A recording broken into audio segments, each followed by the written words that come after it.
کعبہ شریف یہ وہ جگہ ہے، یعنی 1000 بار کسی نے کعبہ دیکھا ہو یا کبھی بھی نہیں دیکھا، اور لاکھوں بار ویڈیو میں دیکھا اور تصویروں میں دیکھا ہو، لیکن جب فرسٹ ٹائم بندہ کعبے کے سامنے جاتا ہے نا، میں کہتا ہوں ختم ہے نا، جو اس کی کیفیت بنتی ہے وہ لفظوں میں بیان ہی نہیں ہو سکتی۔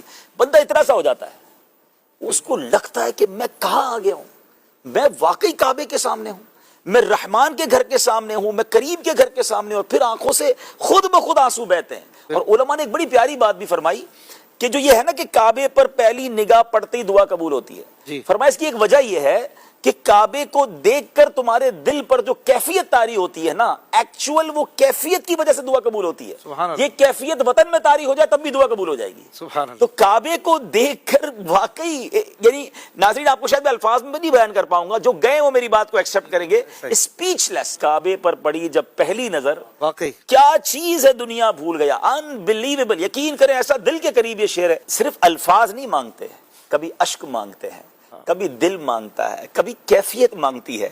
ارے ہماری ماں، ہم جب بولتے نہیں تھے تو وہ رونے سے سمجھ جاتی تھی کہ پیٹ میں درد ہے یا کان میں درد ہے یا بھوک لگی ہے، تو وہ تو خالق کائنات ہے، آپ اس کے گھر کے سامنے کھڑے، نہ نکلے الفاظ، وہ ہماری کیفیت جانتا ہے کہ میرا بندہ کیا لینے آیا ہے، اس کی دل میں تمنا کیا ہے، اس کی پرابلم کیا ہے۔ بس کعبے کو دیکھتا رہے بندہ، کچھ زبان سے نہ بھی کہہ پایا تو کریم کے در پر آئے ہیں۔ مجھے بتائیں نا ناظرین، ہمارے اور آپ کے گھر پر کوئی آ جائے تو ہم کیا کہتے ہیں؟ یار گھر پہ آ گیا ہے، اب تو اس کا خیال رکھنا پڑے گا، مہمانوں کا کتنا ٹیک کیئر کرتے ہیں۔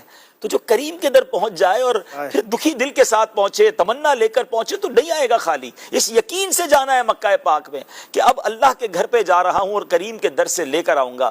واقعہ میں نے پہلے بھی سنایا، لیکن کہتے نا کچھ الفاظ ادھر لگتے ہیں، کہ ایک صاحب نے بتایا کہ کعبے کے دروازے کے سامنے، اچھا میں نے کہا نا واقعات سب کے ساتھ ہوتے ہیں، تو واقعی کبھی کبھی تو وہ کہتے چنگاری ہوتے ہیں کچھ لوگ، برابر میں بیٹھ کر ایسے دعا مانگ رہے ہوتے ہیں یا ایسے الفاظ سے دعا مانگ رہے ہوتے ہیں، ہمیں کرنٹ لگ جاتا ہے کہ یار یہ کیسے بات کر رہا ہے اللہ تعالیٰ سے، اور اس کی کیفیت کیا ہے۔ تو یہ ہمیں نہیں پتا ہوتا کہ آس پاس کون کس کیفیت میں اور کس مقام والا آیا ہوا ہے۔ تو ایک صاحب بتاتے ہیں کہ کعبہ شریف کے بالکل دروازے کے سامنے ایک بلوچ سردار تھا، اور وہ بلوچ سردار کیا کہتے ہیں، بلوچیوں کی اپنی ایک روایات ہیں، تو اس نے ایک جملہ کہا، کہتا یا اللہ ہمارے دروازے پر اگر کوئی دشمن بھی آ جائے نا تو ہم اس کو معاف کر دیتے ہیں۔ یا اللہ میں تیرا دشمن نہیں ہوں مگر تیرے دروازے پر آ گیا ہوں، گناہ گار ہوں مگر دشمن نہیں ہوں۔